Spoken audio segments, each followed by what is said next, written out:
Welcome to this episode of Beauty Business Matters, and it's a very, very special episode for me in so many different ways. This episode's scheduled to go out on my birthday, and also on top of that, we're in the brand new studio, and so this is the start of season 2. So not only that, but we also have a very, very special return guest, and that guest is Vicky Ross. Now, the reason I've brought Vicky back is because at the moment, what I'm seeing in general in the industry is that there's a little bit of unsettlement and unrest around so many changes in the economic climate. And sometimes you just need to stop and reset. And we did a session in Beauty Directors Club with Vicky quite recently where we did that, and it was so helpful. So Vicky is not only our resident mindset and everything to do with how you're thinking about things guru in Beauty Directors Club. On top of that, Vicky, I always find it so hard to introduce you because you've done so much. You work closely with Paul McKenna, with Richard Bandler in developing some of their programs and in NLP. And I'm going to pass over to you now to do a little bit of a better introduction than what I've done. So I started my whole NLP world. I had read a lot about NLP, but when I came to England, I decided to actually make it official, the things that I knew. And it was just by sheer luck, because I didn't know who Paul McKenna was, being non-British. That I landed up with Paul McKenna, and I didn't realize that he was training together with Richard Bandler, who's one of the co-founders of NLP. Cut long story short, Paul asked me to become one of the assistants for all the London-based seminars, and also did his weekend things.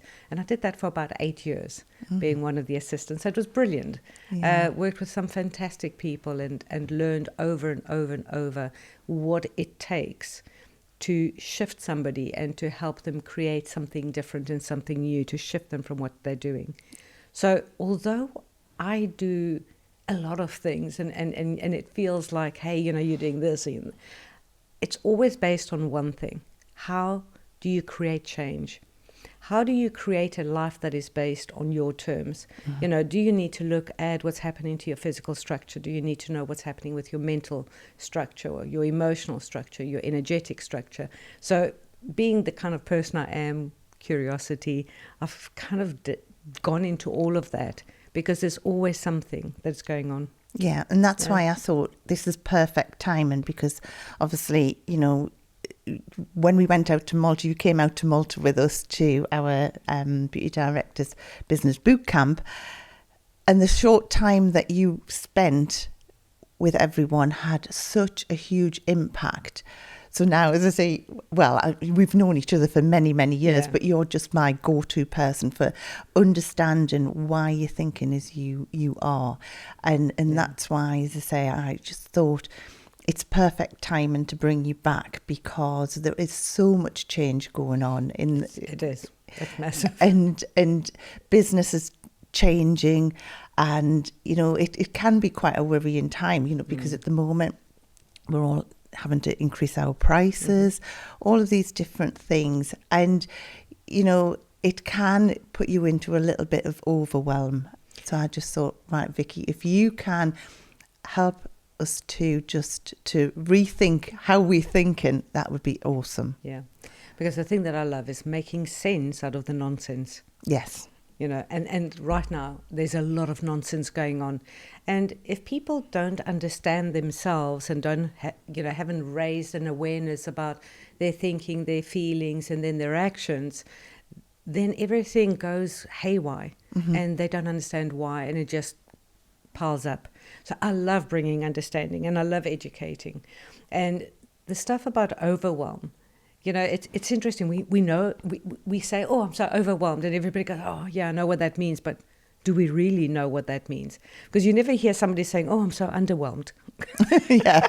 You never hear that. But overwhelmed, definitely. And if you listen to what the word actually says, because I love listening to the words and the way people phrase problems. It's an overwhelm. So it's over here kind of stuff.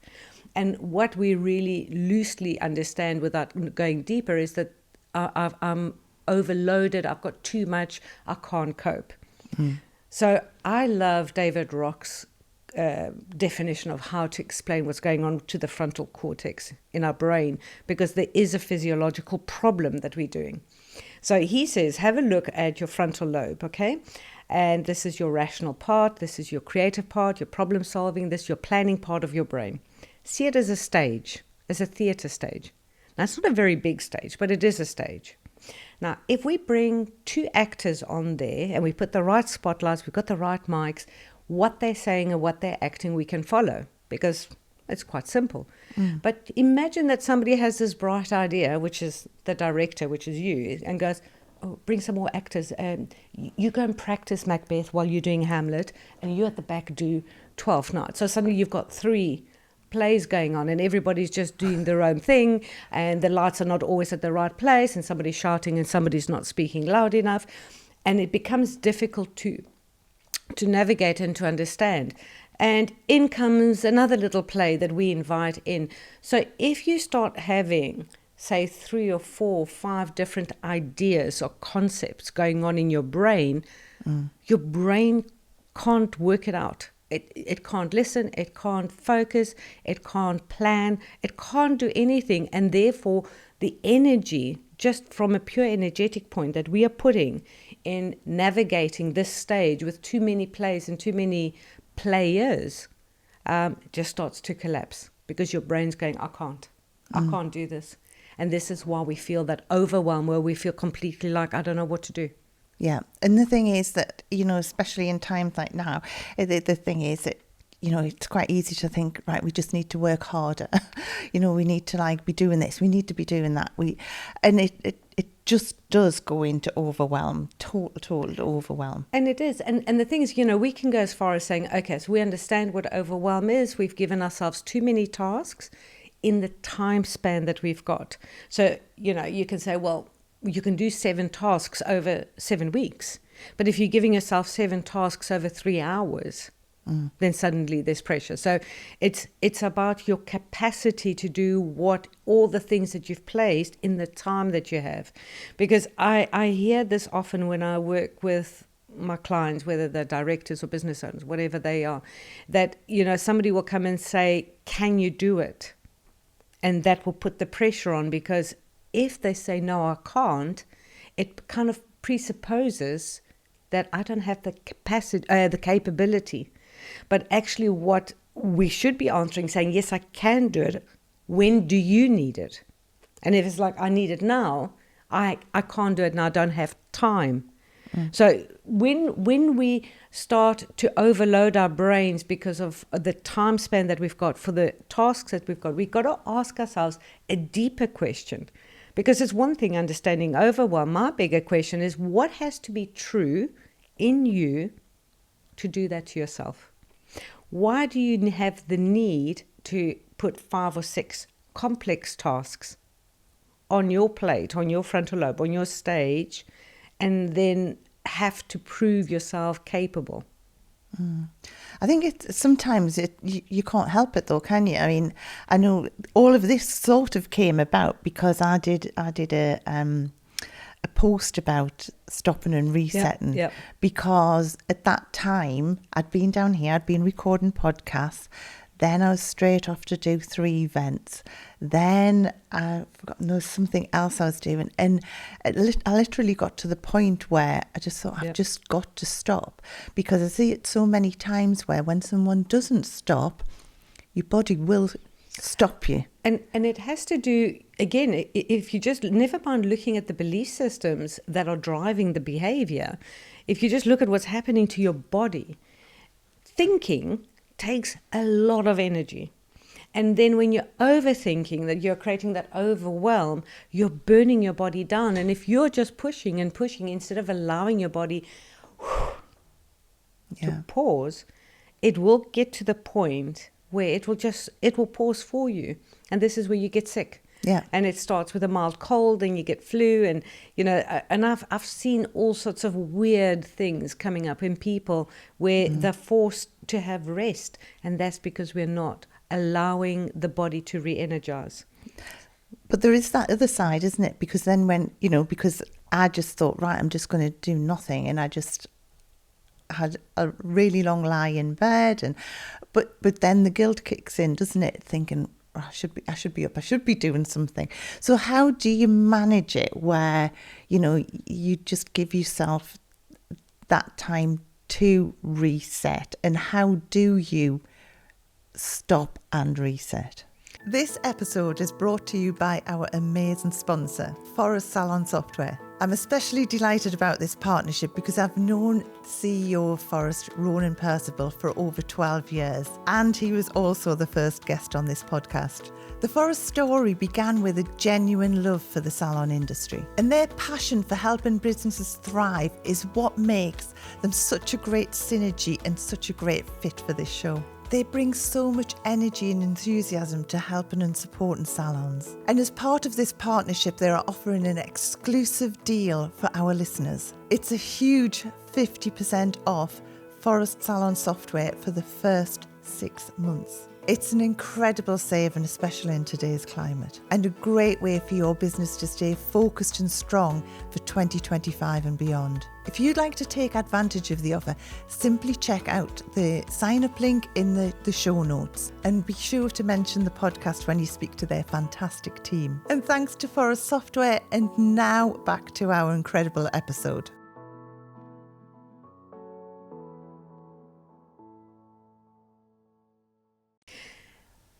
Again, it comes from a place of awareness, becoming aware what is it that I'm doing and what's driving me. So when I see that what's driving me is what I think other people expect of me, and therefore I have to deliver because I want to show them that I'm capable, that I'm good enough, that I'm successful, that, so we all have our definitions of what is success and what is capability and what is good enoughness, because we all struggle on some level of not being good enough. But one person is not good enough as a parent, and the other person is not good enough as a business owner. And then there's degrees of how not good enough are we, whatever it is. So you have to go, let me just stop. Do the stop. Because if you look at the word reset, we are setting a way of being. So if the way of being is burning me out, and I'm getting the overwhelm, and I can't think, and my energy is draining, I have to reset how I am. So that's why it's we're going again. But what I invite people to do is to go, is who I am or who I've been actually working out for me? And if it's not working out for me, then I have to ask myself the question of, what is it that I'm trying to do that is causing this? And do I need to do it all? Do I need to do it all in the time that I've given myself? Because again, you could do those 7 things over 7 weeks, but not in 3 hours. So it's not always about, have I got the capability, the knowledge? It's maybe I don't have the capacity. So then I'm asking myself, what is it about taking so many tasks that I have to finish now about? What's that about? What am I trying to prove here? But on the other side, when someone doesn't do the priority kind of thing, and the body does stop them, they can't do anything anyway. And nothing happens. That's the thing. And when I've you can sit with a list of what you need to do, and quite often half the things on that list just tend to go away themselves by the time you've done the other things. Just naturally, they tend to solve themselves quite often. I mean, one of the things, and if I see somebody is really being overwhelmed and burnt out, and productivity is going to be absolutely rubbish by that stage, by the way. People cannot be productive if they are under-resourced up here. They just can't. You can't think.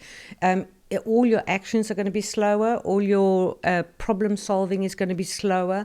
So you're actually going to be less productive if you're exhausted and not doing the priority. But the first thing that I'll do is I say to them, make a list of everything that you need to do. Your typical to-do list.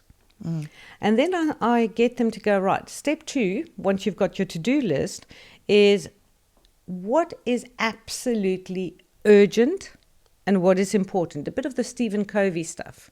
What is, like, if I don't do this tomorrow, we're going to lose the building, or the business is going to close, or, there are certain things we know exactly. And I go, what are your top 3? And when I say top 3, people go, but my list is so big and I never get to finish my list. And I go, thank God you never get to finish your list, because if you finished your list, your business is closed. Yeah. There'll always be new things that are coming onto the list. So having a long list is, hey, you know what, business is still going. Top 3, you've got to address those top 3 before you do anything else. So when I look at the top 3, I ask myself, is the chunk that I'm putting there too big? So, for instance, if somebody was like, I've got to write my book, it's going to take you maybe 6 months to 2 years to write a book. You can't do it in one chunk tomorrow. But maybe you can start putting ideas out.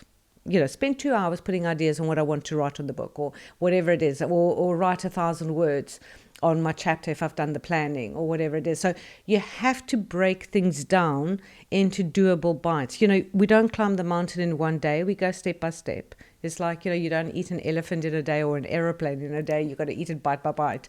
So it's no different. So when you look at the chunks and you say, okay, the chunks are great. How long will it take?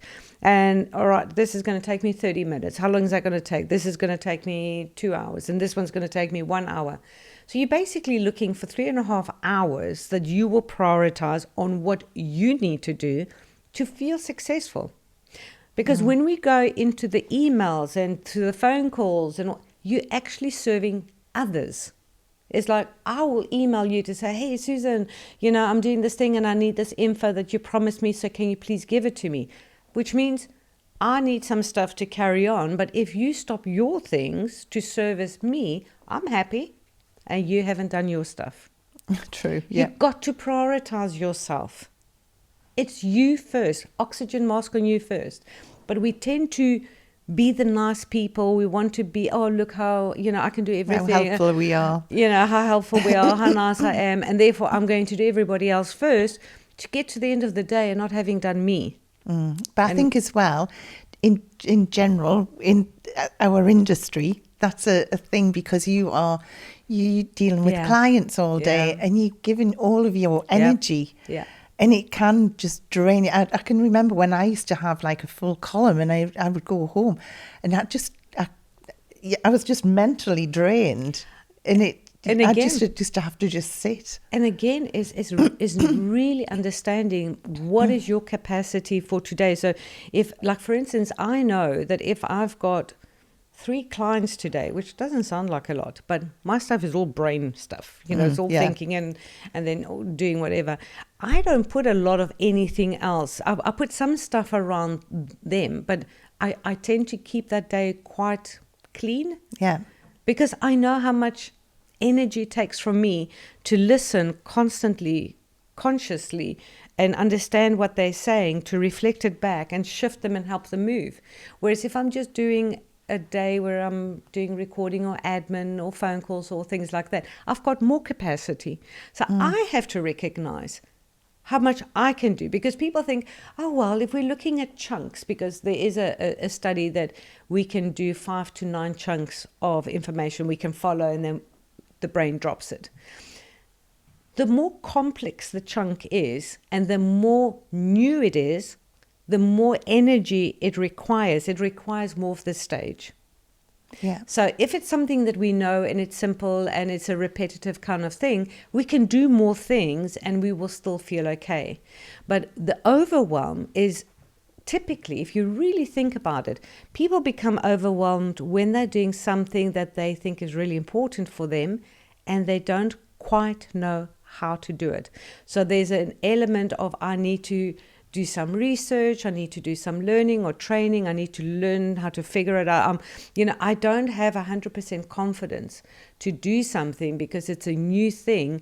And now, oh my goodness, I haven't given myself enough time to learn it and execute and do what I need to do. And suddenly there's this panic.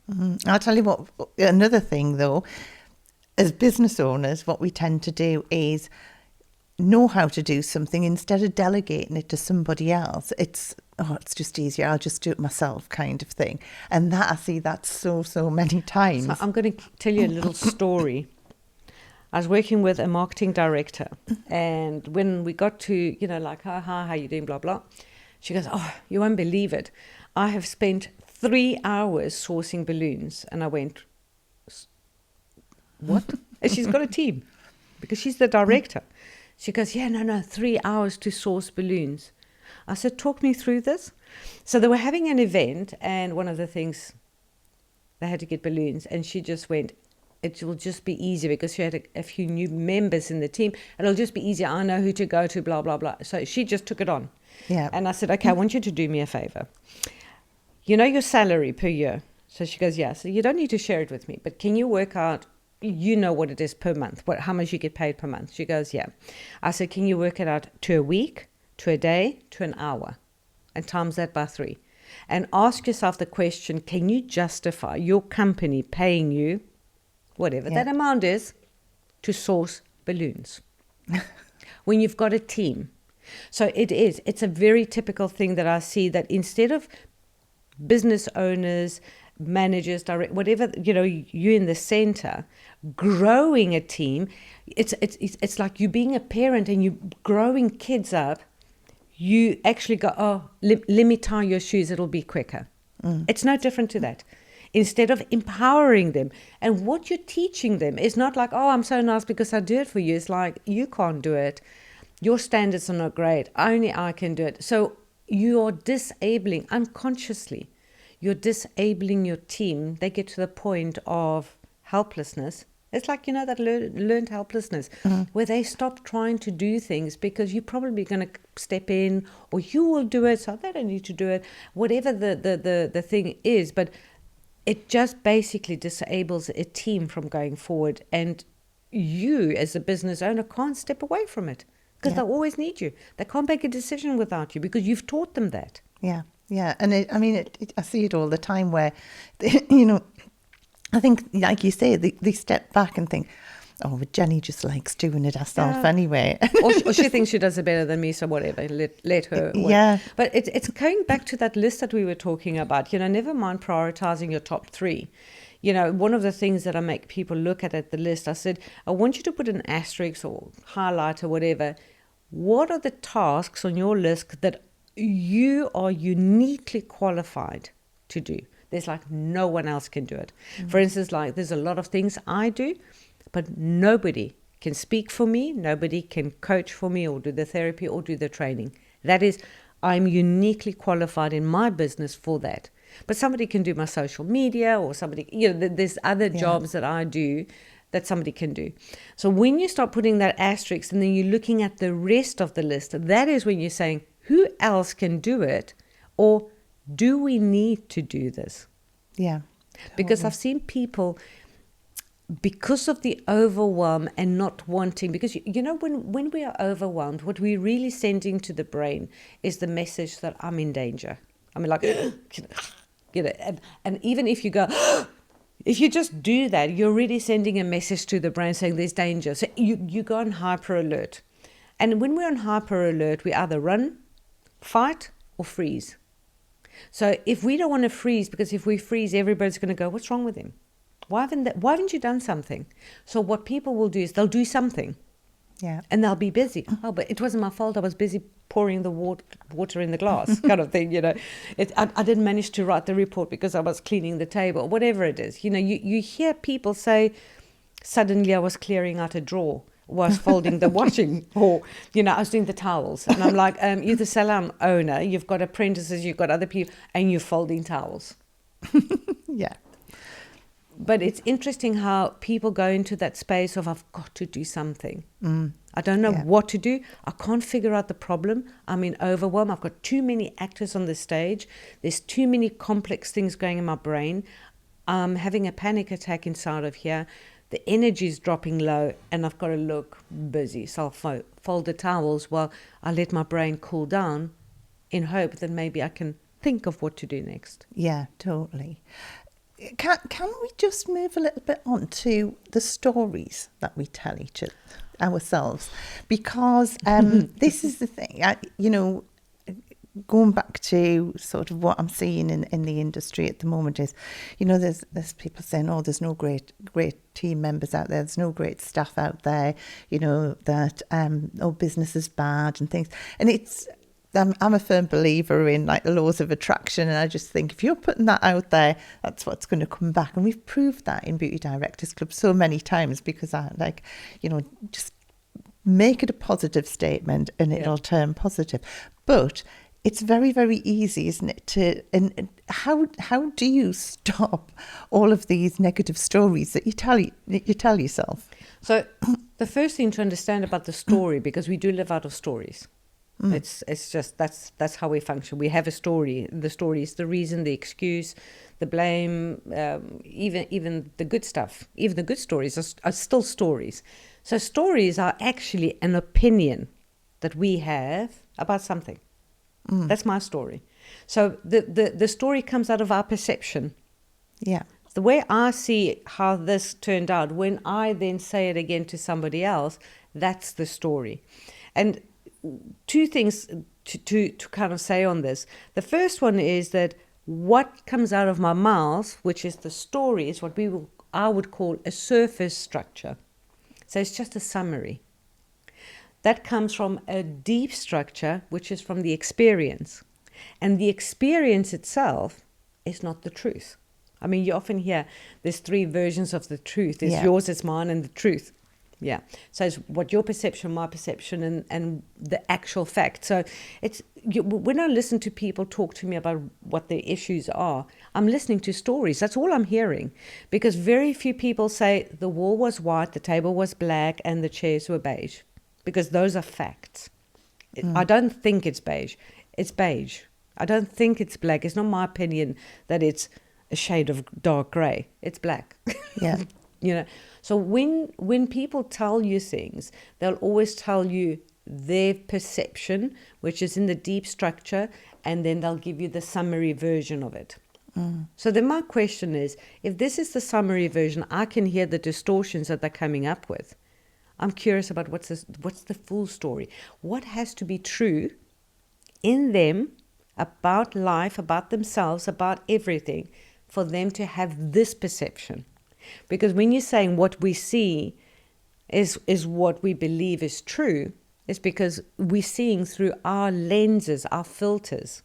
So if we think that people are out to get me, we have the ability, and this you learn in hypnotherapy, we have the ability of doing what we call a negative hallucination. So a negative hallucination is not evil, it's just I subtract what is there. So if I have an audience and I have a lot of people going, wow, you're great, I won't see that if I think that I'm not good enough as a speaker. Yeah. For the equally so, we can do a positive hallucination where I can make somebody's expression that was meant for somebody else be mine. Yeah. So I can create it, I can distort it and create it and go, that was for me. So I kind of think to myself, what has to be true from this person's perception of life? What is it that they believe about themselves, about life, about the world, about this, about that creates this story? Because the story is just the evidence of the limiting, well, let's not even call it limiting beliefs. It's just a belief that they have. And the thing is, beliefs aren't true. They're just a repetitive something that we've had. And it could have been, and possibly was, most of them, in that time where we are on the brain waves, where we are unconscious and very, very suggestible. So we don't have reference. When you're born, when you're 2, when you're 1, you don't have a lot of reference about how the world functions. We don't have experience because we're still learning how to walk, never mind, how to deal in business. So we don't have the reference. So what we see is a given, we just kind of think that must be how it is. Because why wouldn't it be? I see the people that care about me. I want to support them. I want to love them. They are my heroes. Because if not, my life is in jeopardy. So we have a natural, what I see, I don't know anything else because I haven't had anything else. It must be true. Yeah. Well, going back to when you were saying about the 3 stories thing, I always think, and I think this is where social media sometimes goes haywire, isn't it? Because depending on how you're feeling, you can read something. Someone can send a text, which can be a lovely text, but if you're not in that frame of mind, you can see that as like something really negative, just by sort of like reading it in a slightly different way or picking it up in a slightly different, that I see that happen an awful lot. But that is just down to like how you're feeling on that day, isn't it? Really? Yeah, and the thing is, what people don't realize, I love communication. Communication for me is like this. Everything is communication. So so when we have written language, we don't have tone. So we can have one sentence, and I do this when I teach communication. And the sentence is, I didn't say that he kissed his wife. So then we change where the tone goes. It changes the whole meaning of the sentence. So if I go, I didn't say that he kissed his wife, presupposes somebody said it, but it wasn't me. I didn't say that he kissed his wife. So I said something, but it wasn't that. I didn't say that he kissed his wife. So somebody kissed his wife, but it wasn't him. I didn't say that he kissed his wife. So you can see just by playing this game how the whole meaning of one sentence that is the same changes. So when we have written word, when we're writing text messages back or when we're writing emails, there's no tone, and therefore what you say, you don't know in what state the person is that receives it. Yeah. And with what tone they read it. So here's how it works, is that we have a default way of communicating. We all have our own way. So I will read it by my default way, and the way I'm feeling energetically. I might be feeling angry, and suddenly your message comes and you're going, I don't know, like, thank goodness we didn't meet today. Oh, thank goodness we didn't meet today. Instead of going, oh, thank goodness we didn't meet today, for something else. It can be completely. Yeah. And it's difficult because I get people to look at the emails and go, we naturally, the surface structure stuff, the summary, in order to speak that way, we are deleting a lot of information. You can't put it all in. It's just too much. But by the deletions, we are distorting how it comes across. And because there's no tone, it just so sentences become ambiguous and abstract. Yeah. And if you really start to pick it out, this is what I teach a lot of my clients to do, to start picking it apart. They're going, oh my God, I actually don't know what they're saying here. But our natural tendency, even when we're listening, and we do it really super fast, is we fill in the gaps. We just fill in the gaps. And therefore we walk away going, I understand. But did you? Did you really understand? Did you understand what you think it meant? Or did you understand what they said? Yeah. I mean, it's all down to like how you feel. And if you're in overwhelm, and I can always remember this a while ago, walking into into my clinic and just like walking in, just like going, hi to everyone. And because I hadn't like enlightened on that, they were like, oh, is everything all right? And I was like, yes. but again, they automatically were like, oh, something must be wrong because Susan's just gone, hi. But again, then you automatically make that story up, and we're like, oh, something must be wrong. But it also, remember what I said earlier on, that people will treat you the way you teach them. They'll behave towards you the way you teach them. So it's again, if the manager does the jobs for them, they will then go, oh, from now on she can do it. And in the same way, if they are used to, when Susan says hi this way, everything is okay, but if she says it this way, then something's wrong. And then you just unconsciously and innocently just say hi, and then it's, people get so quickly programmed. Yeah. And we are built that way as humans. We are built to be programmed and develop the habits and the routines so that we can bypass having to learn all the time.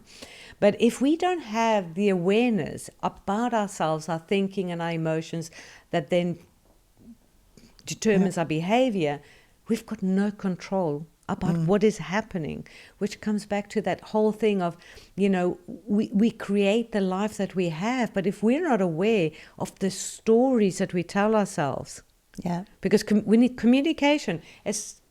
When I started doing the freelance stuff, it was always about teach people how to communicate, for better bosses with teams and all of that kind of stuff. Number one step with communication is learn how are you communicating with you? Yeah. Because what is it that you're telling yourself? What is the story? What is the insults? We are awful to ourselves. We're so kind to everybody else, but to yourself, you tend, and I see this, I've done a lot of the weight loss stuff, but from the psychological point of view, and how people will be so kind and, great, but I don't know if you remember those ladies, the way that they speak about themselves to the mirror. I can remember doing this work with you a long, long time ago, and it was people saying things about themselves that they didn't like about themselves, like sort of they didn't like their nose or something, and I'm thinking that nose is perfect to me, and it's like, and this is the thing, is that the stories that we say and tell ourselves create the life that we have. Yeah. So the overwhelm, if we go all the way back, what's happening today, there is a story in there that says, because what is happening today, this means that business is going to get tough. And that's probably something that they witnessed as a child because of some other, God knows what happened. But the truth is, absolute facts, that in every economy, whether it's up or down, people make money and people lose money. Yeah, always. Who do you want to be? But they always say as well, isn't it, that, the wealthiest people in the world, you could give someone else that amount of wealth and they would just lose it. Yeah, and that's what happens with people who win the lottery and haven't got into the mindset of having a lot of money. Yeah. They'll lose it. Yeah. It'll just fascinating, isn't it? Yeah. And so they always say, isn't it, if they equally distributed the amount of wealth around everyone would take themselves back to their comfort zone kind of thing. Yeah, wherever that little thermometer is. So Vicky, what is the best way to stop all of this? Is it to have a morning routine, or is it to stop during the day and take some breaths, or what it's just some coping strategies around this? So I love the daily rituals, and I often ask in leadership courses, who here stopped, made a cup of coffee or tea, whatever they drink, and just sat and just with their tea, looked at the day and went, wow, I'm alive. I'm grateful. I'm grateful to be here. What is my intention for the day? So to do some gratitude, do intentions. Ask yourself, who do I need to be today? What would I need to do and be and have today that at the end of the day, I can look back and go, I did well. I did well. Without awareness of how I'm thinking and what I'm feeling, and as a result, what's my behavior and therefore what's my outcome, we are living, they say, you got to do mindfulness. If you're not mindful, you're being absent-minded, which is like saying, I'm going to kind of give the control and the reins of my life to whoever comes in, whether it's a client or a colleague or, somebody that works for me. I'm going to give it over to them, and I'm just going to hope that they're going to give me something good back. So if we don't stop long enough and just pause, reset. Every day that we wake up, we can reset who we are, how we respond, how we act, and we can put the intention. Intentions are super powerful. And if we can say, my intention for today is to stay centered. So in other words, not come out of my center and get into the problem, because if I'm in that problem, I have got no power on anything else that's going on. I've got to stay centered and look at it from there and reason with it. hear myself, feel myself. Is this true? Is it true that I'm rubbish? Is this true that this is devastating? Because most of the stuff that we tell ourselves, the communication we have with us, is nonsense. Yeah. But if we are not aware, we don't realize that thoughts become things. Mm-hmm. Everything that we've got started from a place where it didn't exist. Somebody created it. So it's no different to our behaviors create our outcomes. So if I'm saying, oh, I'm rubbish and I can't do this and this, that's my thought. My behavior has to be one that actually mirrors the thought. What I see on the outside is what I feel on the inside. Mm. My favourite saying ever is the Henry Ford one. If you think you can or you think you can't, you're right. Yeah. And it's so true. It is. And because you'll behave out of that. Yeah, because you have someone like saying, oh, I can't do that. Of course you can't, because you think you can't. and one of the most beautiful questions when somebody says, I can't do that, I'll just say, what stops you? And people go, well, I just can't. And I go, what stops you? If you've got everything, there's nothing missing from you. And the only thing that you need to do to achieve what your dream is walk in a straight line to that door. What stops you from going there? Yeah. And then you hear the stories. And then you can challenge, are these stories true? But it's that thing in the morning, Dr. Joe Dispenza, he says it in such a beautiful way. He says, we wake up in the morning and we follow the body wants to go pee and it wants to go coffee, and so the body then goes off to the kitchen and makes the coffee, and then it needs to get dressed, and it does it all unconsciously. So basically all you're doing is you're taking a piece of the past and putting it in the front and living it again. So you live the same life over and over and over. And people say, well, no, that's not true, because I had a fight and I've never had a fight with this person. And I said, but have you had this type of fight where you have been not respected, or you haven't been acknowledged, or you're defending yourself, somebody's blaming you, and they go, oh yeah, that happens to me all the time. That's the repeat. You know, so who's the person that's making you angry? There you are. It's the script again. You're reading the script. There you've taken a piece from your past, put in the future. And changing your life starts with changing yourself. So if that should happen in the future, who would I want to be rather than who have I been that I'm still using to change? So the overwhelm. Who am I that creates the overwhelm? Who's the person that is so neat to overdo things to prove that I'm good enough? But then I burn myself out because I'm putting too much on my plate. To prove what? To who? I always think it's like two ends of a stick. There's always two outcomes, isn't there? Always. So if you want to be happy, you'll be happy. If you want to be sad, you'll be sad. And I always think as well, like you spoke earlier about problems. I always think that problems, quite often you need to have something happen to then find a better way to do something. And it's to just rise up. So it's just changing how you look at what you perceive as problems as to be life showing you something that needs to change. Very often, the way I always say it to people is that a problem always comes with a solution. There has to be balance. So a problem doesn't come with, can't solve this, because then, well, move on. If this can't be solved, it's a problem and it can't be solved. Well, there's nothing we can do. Just, count your losses, go on. So all the problems always come with a solution. But if you're constantly thinking, it's a problem, you cannot change your mindset. Yeah, and it keeps you stuck there, doesn't it? Rather than thinking what you do want. So And here's again the beauty of it all is that all of these things, all of this belief systems that determine our perception, that then create the thoughts, that create the feelings, that create the behaviors, they all come down to three beliefs, three negative beliefs. I'm worthless. In other words, I don't deserve this. I'm not good enough for this. That's all to do with your worth. So I'm worthless. I'm helpless. No one's going to help me. I've got no support. I live in a place where I can't do this. I've got to do everything myself. all of those kind of ideas that people in their stories.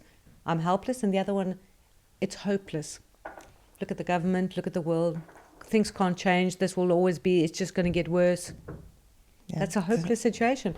So when you have these kind of beliefs and you look at this and you know, I always like listen to the stories and I'm going, well, if somebody's in a helpless situation, they can't be helped because they believe they've disempowered themselves and they've got no power to change and they believe that there is no help around. So I can say all the right words, I can offer everything. It's not going to work because they can't take it because they believe they are helpless. They don't believe somebody out there can help me and support me. Yeah. And therefore so to let me in. Or they might believe that in this particular story that the theme is that I'm worthless. So if I'm worthless, I don't deserve your help. Mm. But then it's just a case of changing your beliefs. Oh, yeah. Again, it comes back down to awareness because only when you're aware that you're using this belief system to keep yourself where you are, can you then go, that sucks, that's stupid. So I like to take them down the rabbit hole to get to the core belief because this belief brings this belief brings this belief brings this. And when we get to the bottom, it's almost like, well, that's stupid. And I had that with a lady that wanted to go back to South Africa and start a coaching academy. And I said, well, go. And she goes, oh, no, everybody will think I'm crazy. I said, who's everybody? Like 7-8 billion people on the planet are going to go, oh, my God, she's crazy to go back to South Africa and start a coaching academy. And she looked at me like, funny face, and she went, no, everybody that knows me. Oh, I says, sorry, I misunderstood. So everybody that knows you, I know you, your kids know you, your husband knows you, your friends know you, your family knows you, you know, now all these people are going to think this. And I could just see her, and she's going, no. I said, who's going to think this? And she said, my family. So I said, okay, so your husband, your kid. She went, no. She stopped me before I said the whole sort of who's the family. And she goes, no, it's my brothers and my ex-husband. So I said, so how many brothers have you got? And she says, I've got 5. So I said, so your 5 brothers and your ex-husband? She goes, no, 2. 2 of my brothers and my ex-husband. I said, when did you last speak to them? She goes, about 10 years ago.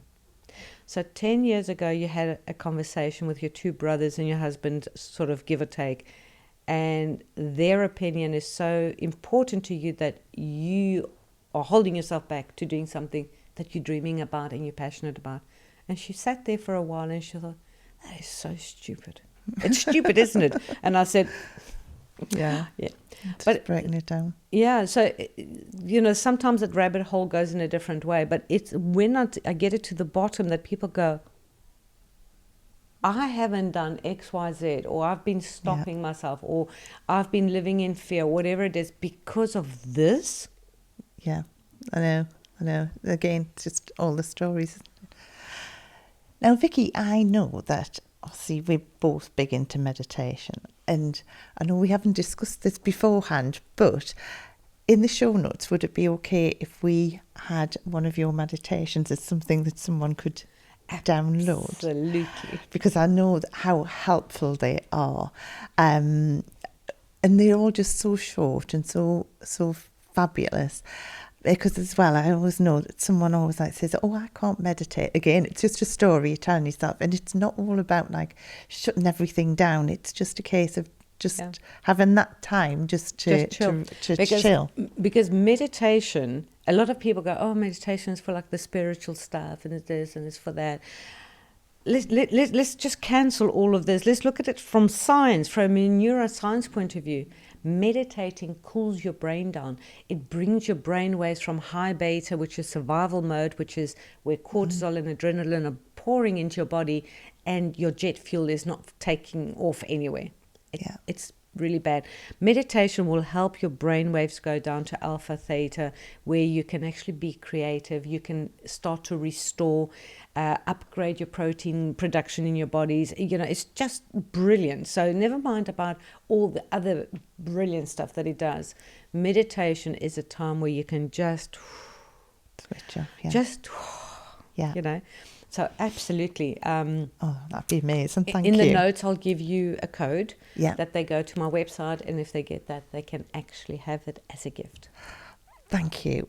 And I mean, the time has just flown by. Obviously, we will put your details in the show notes as well.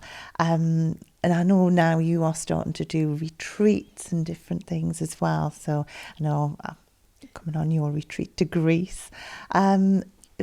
So, as I say, if anyone wants to get into touch about anything that you do, it's just your website, and we'll put that in the show notes. My website, even if whatever they've heard here today is like, I need to know more, book a call. Yeah. The best, you'll get the best out of me when you talk to me. Yeah. Because that's I can verify that.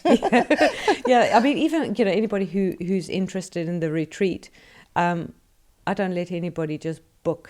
They need to talk to me first. I need to understand, what it is, if I can help them, because there's no point in bringing somebody that I can't support. And at the same token, let them get to know me. They might hate my way. Yeah. And that's fine, because I'm not everybody's cup of tea. But, if I'm your cup of tea, then... But things like retreats, I always think I love, because it is a total time when you can stop and reset. And that's when all the great ideas come everything. It is. So people shift very, very quickly in retreats, because they don't have the interference of life. They don't have the extra things being piled on. If anything, they're in a place where they don't have to think of anything. They don't have to think of work. They don't have to wash dishes or cook a meal or hang up some laundry. They don't have to do anything. They get totally cared for, at least in my retreats they do. Totally cared for. And that gives that space of, now I can think. And then, of course, because the mornings of my retreats are all workshops around all of this. And there's also, you can ask me questions and go, okay, I understand, but what about, the but is, but my story is special. It doesn't fit into the model. Yes, it does. And then I hear the story, I'm able to do that. So again, talk to me. Brilliant. Just I could talk to you all day, and we do. But thank you so much, Vicky, because, as I say, I think it's just putting a bit of a perspective on how you're feeling is just so great. So thank you. I can't thank you enough for coming back again. It's always a pleasure, that I love coming to you and working with you and your group. I mean, it's absolutely fabulous. It's just a treat. Thank you.